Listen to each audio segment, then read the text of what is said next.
Durgapur medical কলেজের গণধর্ষণ কাণ্ডে নিজেই তার বাবার সাথে ফোনে যোগাযোগ করলেন উড়িষ্যার মুখ্যমন্ত্রী মোহন চরণ মাঝি। নিজেই তার শারীরিক খোঁজ খবর নিলেন এবং তার শারীরিক চিকিৎসার দায় দায়িত্ব নিলেন, এমনকি তার লেখাপড়ার দায়িত্ব নিলেন উড়িষ্যার মুখ্যমন্ত্রী মোহন চরণ মাঝি। কি বলেন শুনুন। ঠিক লাগুଛି তো? হ্যাঁ, আচ্ছা, ধীরে ধীরে দেহ টিকে সুস্থ হয়ে আসুଛି। ହଁ, ସବୁ ଆମର ଓଡ଼ିଶାର ସବୁ ଲୋକମାନେ ସବୁ ଯାଇଛନ୍ତି, ମହିଳାମାନେ ଯାଇଛନ୍ତି, ତାଙ୍କୁ ସବୁ କଥାବାର୍ତ୍ତା ହେଉଛ? ହଁ, ସେଠି ପୋଲିସ ସିକ୍ୟୁରିଟିକୁ ପଠା ହେଇଛି, ସବୁ ବ୍ୟବସ୍ଥା ଆମେ ଆରେଞ୍ଜମେଣ୍ଟ କରୁଛୁ। ଆଉ ସେଥିପାଇଁ ଜମା ଚିନ୍ତା କର ନାହିଁ, ଧୈର୍ଯ୍ୟ ଧର, ବୁଝିଲ? ହଁ, ଧୈର୍ଯ୍ୟ ଧର, ଅସୀମ ସାହସର ସହିତ ପୁଣି ଆଉ ଥରେ ସାମ୍ନାକୁ ଆସ, ସାମ୍ନା କର। ତୁମ ସାଙ୍ଗରେ ଓଡ଼ିଶା ସରକାର ପୁରା ଅଛନ୍ତି, ତୁମକୁ ପୁରା ସାହାଯ୍ୟ କରିବେ ଆଉ ଦୋଷୀ ନିଶ୍ଚିତ ଭାବରେ ଦଣ୍ଡ ପାଇବେ। ସେଥିପାଇଁ ସମ୍ପୂର୍ଣ୍ଣ ଭାବରେ ସବୁ ପ୍ରକାର ବ୍ୟବସ୍ଥା ଆମ ସରକାର ତରଫରୁ, ଓଡ଼ିଶା ତରଫରୁ ଆମେ ତାର ବ୍ୟବସ୍ଥା କରାଉଛୁ। ହଁ, ତା ପାଇଁ ଆମେ ଚିନ୍ତା କରିବା କେମିତି କ'ଣ କରିବା, ମୁଁ ସେଥିପାଇଁ ଆମେ ଚିନ୍ତା କରୁଛୁ।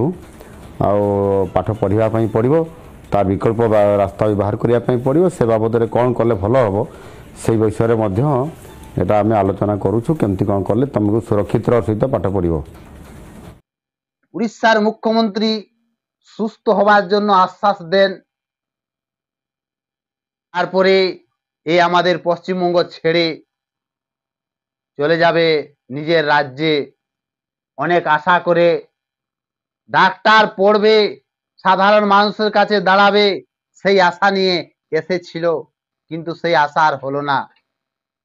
এই আশা এই পশ্চিমবঙ্গে এসে একেবারে ব্যর্থ হলো।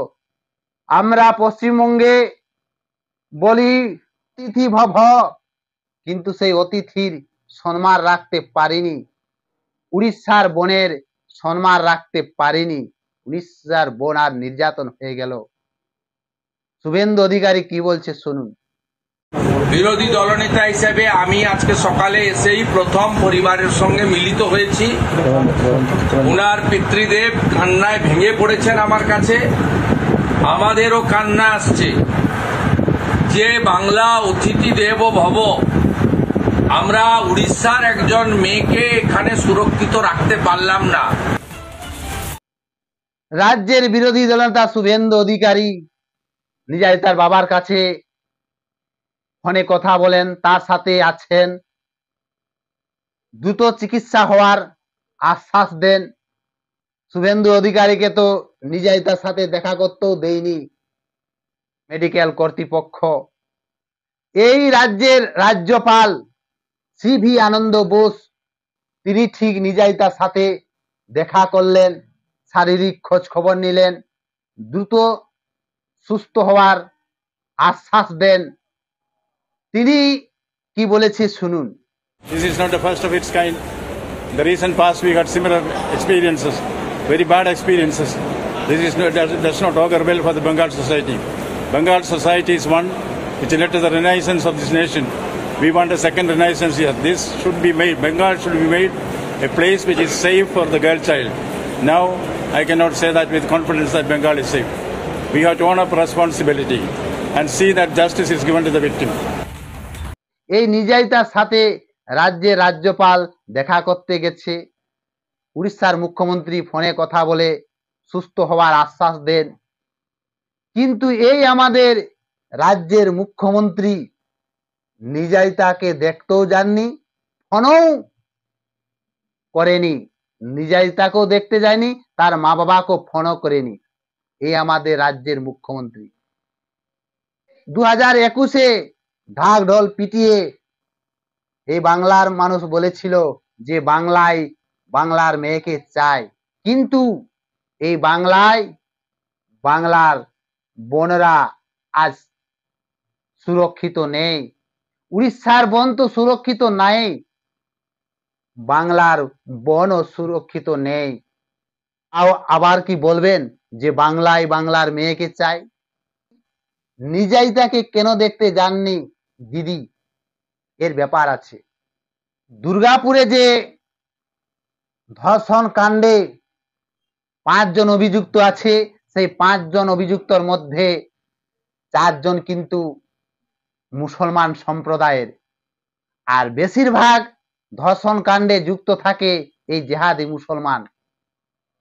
ওই 5 জনের মধ্যে হচ্ছে শেখ নাসিম উদ্দিন, মেন অভিযুক্ত, তৃণমূলের কেডার। দ্বিতীয় হচ্ছে শেখ রিয়াউদ্দিন, শেখ ফেরদ, শেখ শফিকুল। প্রত্যেকের বাড়ি বিজড়া গ্রামে, প্রত্যেকের বাড়ি হচ্ছে বিজড়া গ্রামে, ওই মেডিকেল কলেজের আশপাশ এলাকায়। কিন্তু পুলিশের গ্রেপ্তার করতে 3 দিন সময় লাগলো কেন? এটাই তো প্রশ্ন জাগছে বাংলার মানুষের কাছে। প্রত্যেকেই মুসলমান জেহাদি, আর মুসলমান সম্প্রদায়কে দিদি আলাদা চোখে দেখেন, তারা দুধের গায়, তার জন্যই গ্রেপ্তার করতে 3 দিন সময় লেগেছে। ধামাচাপার সময় পায়নি, আজিকরের মতো ধামাচাপা দিয়ে দিত, হয়তো বলতো যে 10 লক্ষ টাকা লাও, চাকরি দিব, ঘর বানিয়ে দিব, এরকম প্রলোভন দিতেন। কিন্তু এ সকল পারেনি, উড়িষ্যার মুখ্যমন্ত্রীর হস্তক্ষেপ আছে, তার জন্যই পারেনি। এই মতো অপরাধীকে পুলিশ 3 দিন পরে বাবা বাছা করে পরাণগঞ্জ জঙ্গল থেকে গ্রেপ্তার করেছে, আদালতে তুলেছে। কদিন জেলে রাখবে বাবা বাছা করে, তারপরে আসামিকে আবার ছেড়ে দেবে, খোলা আকাশে ঘুরে বেড়াবে। এই রাজ্যে অপরাধ বাড়বে না তো কি কমবে?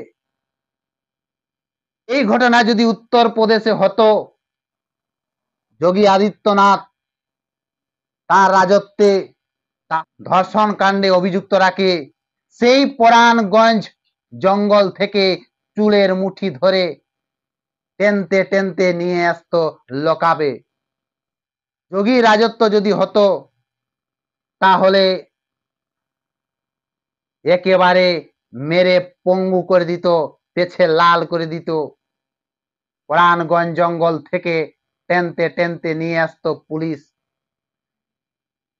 কিন্তু তা করেনি।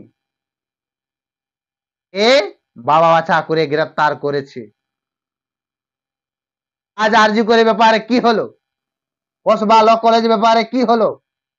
একের পর এক এই রাজ্যে ধর্ষণ হচ্ছে, খুন হচ্ছে। মহিলা মুখ্যমন্ত্রী থেকেও তা দিদির কোনো কিন্তু খোঁজ খবর রাখেনি। আজ বাংলায় বাংলার মেয়েরা নিরাপত্তা নেই। শিক্ষা ক্ষেত্রে, কর্মক্ষেত্রে, হাটে বাজারে ধর্ষণ হচ্ছে, খুন হচ্ছে। আবার কি বলবেন বাংলার জনতারা যে বাংলায় বাংলার মেয়েকে চাই? এই মতো মুখ্যমন্ত্রীকে একেবারে পশ্চিমবঙ্গ থেকে ঝেঁটে বিদায় করে দিন। বিদায় ঘন্টা বাজিয়ে এই মতো মুখ্যমন্ত্রীকে ঝেঁটে বিদায় করে দিন। যে রাজ্যে মহিলা মুখ্যমন্ত্রী থেকেও মহিলারা সুরক্ষিত নেই, এই মতো মুখ্যমন্ত্রীর দরকার নেই, একেবারে ঝেঁটে বিদায় করে দিন।